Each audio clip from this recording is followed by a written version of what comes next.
орой унтаал сэрч маргааш үлэнд гавьяа тавцсан байдаг.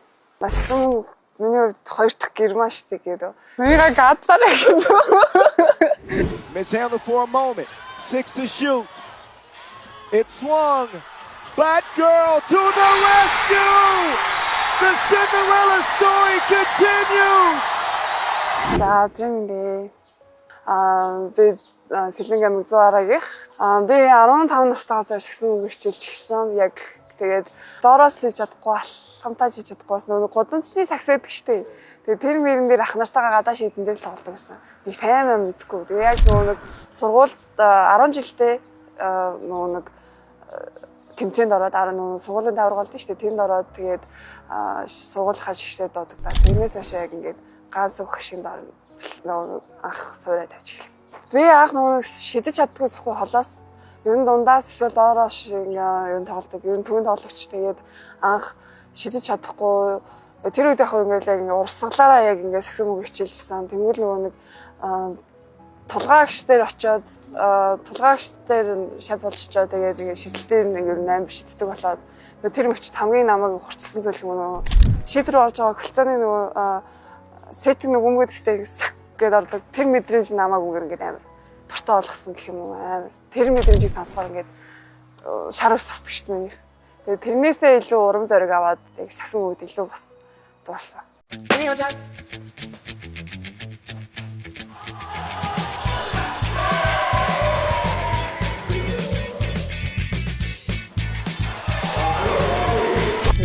сургуулийг ах 12 дугаар ингээд төгссөн. Тэгээд оюутан болж ирээд оюутны лиг тоглоод яг нэг оюутны лиг чи яг нэг оюутнуудын хамгийн гоё тэмцээн байдаг. Тэгээд тэнд оролцоод тэгээд шгшээг дуудагдаад тий 3 яг өвтөнцөн бүрэлдэхүүнд дуудагдаад дэлхийн сургууль тэгээд яг ингээд саксон мөнгөтэй амар холбоотой болсон. Тэгээд анх угаасаа нэг саксаар хичээлэхгүй тий яг өөрийнхөө мэрэгчлэр ажиллая гэж бодож ирсэн. Тэгвэл яа харахгүй саксон мөнгөтэй амар хайртай болсон ч юм уу салахгүй байсан. Салж хавсахгүй тэгэл за ер нь л тэгэл хослуулаад яаж игээл голцоо ер нь бол саксон мөнгөө илүү их сайн сурсан. Ер нь амар илүү 80% барыг саксон мөнгөтэй зориулсан ч юм тийм гэж өнгөрсөн. Тэгээ хүмүүс үсэ гэдэг чинь саксон мөнгөийг хоол олж идэггүй тий хичнээн ах нар ч яг тэр үед нөгөө нэг ах нарыг ч юм уу гişнэр гэж тэгдэг байсан. Биний үчснээс тэгдэг байсан. Тэгвэл одоо болохоор ингээд бидэд харуулж чадж байгаа хгүй. Тэгээ бидэдийг спонсор байгууллагууд те саксон мөнгө хөрөнгө оруулж байгаа хүмүүсүүд ингээд бидэд итгээд төвлөр итгэлийг алдахгүй дууд бидэд ингээд улам хичээгээд яг зөвхөн сакс гэдэг зүйлийг анхаарлаа тавиал тэрэндээ ингээд төвлөрч чадах юм бол амжилтанд хүрч чадна гэдэг зүйлийг харуулад байгаа болохоор илүү хөгжиж байгаа ч юм гэж байна. Энэ амжилтанд хүрэхэд бол маш олон хүмүүс байгаа. Тэ дундаас нь байсан хүмүүс байгаа. Хамгийн гол зүйлийг тавьсан ах нар маань байгаа. Ах нар маань дэлхийд гарч иж эмгтэй саксон бөмбөг ингээд хөгжсөн. Тэгээ дээрэс нь бидний их дайнаа дэмждэг багш тасгалжуулагчтай иргэн дөрөндөөд хүмүүс маань бүгд туссан болохоор ингээд дэлхийд танигдсан. Мэдээж гэр бүл маань намайг байнга дэмждэг те арыг маань баттаадаг яг зүгээр бэлтгэлэл хий те яг ингээд чи өөрөө дуртай чинь спорт дуртай юм чи чинийгаа ингээд яг өөрийнхөө тавьсан зорилготой хүрэхийн тулд тавьсан зорилгынхаа төлөө явахын тулд ингээд бүх зүйлээ зориул гээл бүх зүйлийн арыг даадаг. Тэгээд хажууд маань байдаг урам зориг өгдөг багийнхан маань байна. Багш нар маань байн урам өгдөг. Шантрах үе зөндөө гарч иждэг. Тэгээд тэрнийхээ ингээд хажууд бидний эргэн тойронд яг саксон мөнгө мэддэг хайртай дуртай хүмүүс байдаг болохоор би одоо хүртэл ингээд явж байгаа. Тэгэл анх миний 3-3-ийн хамгийн том тэмцээнд 2019 онд дэлхийн аварга жисахгүй 23 насны тэр нөгөө бид нөгөө 5-д орж ирсэн ч таах эмхтэй баг тэр мөч хамгийн гоё байдаг. Тэрнээс хойш ер нь яг 3-3 яг тасралтгүй явж байгаа.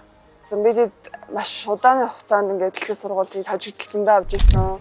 Тэгээд ингээд тэрэндээ ингээд шантрах зөндөө үе байсан. Тэрийг ингээд дав суугаад бэлтгэл дээр ингээд хийгээл нэг юм байнга тавтдаг. Тэгээд тэнгүүл тэр үр шим нь яг сая дэлхийн аваргын дээр амар харагдсан. Тэнгүүл бидэд амар багаараа холбогдож тоглооч ч юм уу тий бүр амар шал өөр өмнөх 2 жилээс бүр амар төвшөө агсан бидэд бүр ингээд энэ хэжснээс бүр дээшээ ингээд гарсан.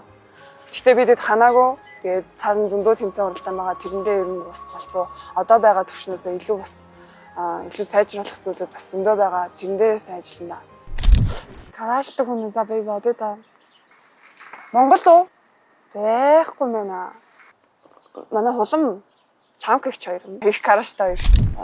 Яг мэдэрсэн л дээ ингээ хүм болгон таниад за баяр уу ингээ тгийгээл тэгмэл юм бичсэн хүмүүс байгаа. Тэгээд гэл өнгөрчдөг шүү дээ. Ирдэг. Тэгээд нэг хаяа завтаа үед харан заргууд бол харахгүй. Ер нь болсон яг бэлгэр мэлтгэл тэмцээн уралдаанд байсан болохоор сая сүүлийн доног бол тийм завгүй л байна. Найд залуу байдаг. Байхгүй. Яг намайг ойлгодог ч юм уу амар гоё би чинь тийм тиймэрхүү дуу тэгээд амар сэтгэлтэй ч юм уу цараймаар яах вэ? Тийм амар өндөр бишээ зүгээр яхаа надтай ч 100 байсан ч болно. Тэгээд яг тэгээд мэдхгүй тэгээд амьдрал юу болох юм аа мэдхгүй шүү дээ.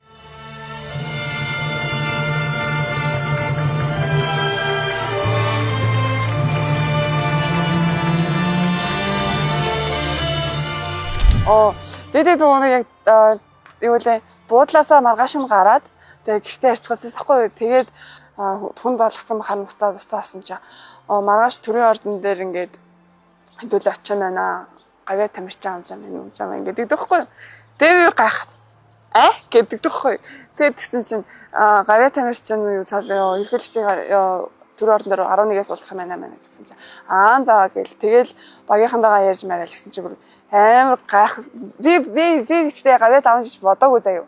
Уусаа зөвхөн шагнал авах гэж бодсон. Тэгэл яг орой унтаал сэрч маргааш үлэн гавья татсан байдаг. Тэр мэдрэмж бүр үнэхээр амар. Тэгээ ингээд яг авахгүй ингээд ерхийлэгч аваад ирсэн ингээд шагналаа гардуулах гэдэг ингээд сандраа заяа. Чичрээ тэгээд ойл гад уучлах нүрээ буцсан тэгээд уучлахгүй ингээд амар тэгсэн. Тэр мэдрэмж бүр салгансан шүү дээ өөр. Яа амарсан. Амар сандраал ингээд хэлчих үг олдоогүй тэр үдийг бүр ингээд манай баяхан ч яг тэрвэсэн тэгэл за ямар ч сан ингээд авчсан байна тэгээ дараа нөгөө нэг авсныхаа дараа тэр авсан мэдрэмжийг мэдрээг байхгүй юу тэгээ гэсэн чинь одоо л нэг магаагаар мэдэрч эхэлж байна. Бид нөгөө нэг түрүү 2 жилийн өмнө би зэрэглэлд яваад ер нь доноосоо гараагүй жоохон тиймэрхүүдсэн тэгээд сая Монголд нөгөө нэг өрчсөн шатнд яваад тэгэхэд нөгөө нэг Хонконгийг хожоод сая яг нөгөө Азийн хобби төвшнийхаа тэмцээнд оролцоод амар төвшөө ахсныг мэдсэн. Нэг сарын хугацаанд 2 сарын хугацаанд ингээд бүр тэгээ дээрс нь гол нь манай гадаад тасалжуулагч авсан 5 дээрээ тэгвэл тэр нь амар илүү бас өөр нөлөөтэй байсан гэж бодож байна. Тасалжуулагч ер нь голцон нөлөөтэй бидэд сая нөгөө нэг дэлхийн авгаар бидэд бараг тасалжуулагч бидэд амар сэтгэл зүгээр амар их дэмжлэг өгсөн юм. Амар ингээд бидэд нөгөө нэг эхлээд Испанд занд очигдсан шүү дээ. Тэр үед ингээд юу яагаал ингээд сэтгэл ханамж унахын шашин жоохон гутарсан байгаа шүү дээ. Тэгвэл ингээд та нар чаднаа, та нар дэлхийн их орондоо байна те ингээд амар сэтгэл зүй дээр амар их ажилласан. Тэр тасалжуулагчаа чинь сэтгэл зүй дээр ч ажиллана, бүх зүйлээр ингээд бүх юм хийж үзсэн болохоор тасалжуулагч бас амар өөр нөлөөтэй бас нөгөө нэг сандсан байгаа зүйлийг те амар хэцүү байгаа зүйлийг ингээд шууд тархинаас маань зүгээр хідэн өгүүлбэр хийлээ шууд танаас ав гаргадаг ч юм уу. Тиймэрхүү юмуд амар хурцсан юм хэлдэг. Тэгээд бид 51 хожих амар өндөр байсан. Тэгээд амар боломжтой гэдэг зүйлийг амар харсаад тэгээд дараа дараагийн Азийн аваргаар бидэд 10 орох маш өндөр боломжтой байгаа юм байна да. Бидэд бэлэг сургалтын сайн хийх хэрэгтэй юм байна да гэж харсан да. Би ер нь юу хийгээд байгаа те? Ингэж бигээ завааж ахаар зүгээр яг хичээлээ хийгээд ч юм уу мэрэгчлэр ингээд энгийн амьдралаар амьдарчхад яадгийн амьдарч олно штэ гэж амар өөртөө ирдэг гэсэн. Тэгэл ингээд яа харахгүй яг тэр өдрийн л бодол тэр цаг хугацааны л бодол юм байлээ. Тэгэл маргааш өглөө нь унтаад тусаад ирэхэд шал өөр хүн зүгээр л тэтгэлээгээл зүгээр болцоо байгаа байхгүй. Тэгэл амар ингээл волейбол гэж зөндөө бодсон, зөндөө л шантарсан. Гэтэ яг хизээж тамирчин нэг орсон спорттой хизээж болж чаддгүй мөлий. Тэрийг тууштай явахын тулд өөртөө тавьсан зорилгыг биелүүлэхийн тулд амар их золиос гаргасан. Тэгээ дээрнгээс нь дундаас нь болох юм бол муухай штэ амар анханасаа ингээл амар бэлэн сургалт хийгээл өөрөө биеийг ингэж юу ачаад хаях чинь ингээд зүгээр ингийн хий хоос юм болчих болохоор яг тэрнийхээ төлөө ингээд дахиад чамаагүй бие заваагаад те бэлэн сургалтаа хийгээд ч юм уу ингээд амжилтанд гарах нь хамгийн чухал юм байна гэдэг зүйлийг ойлгосон.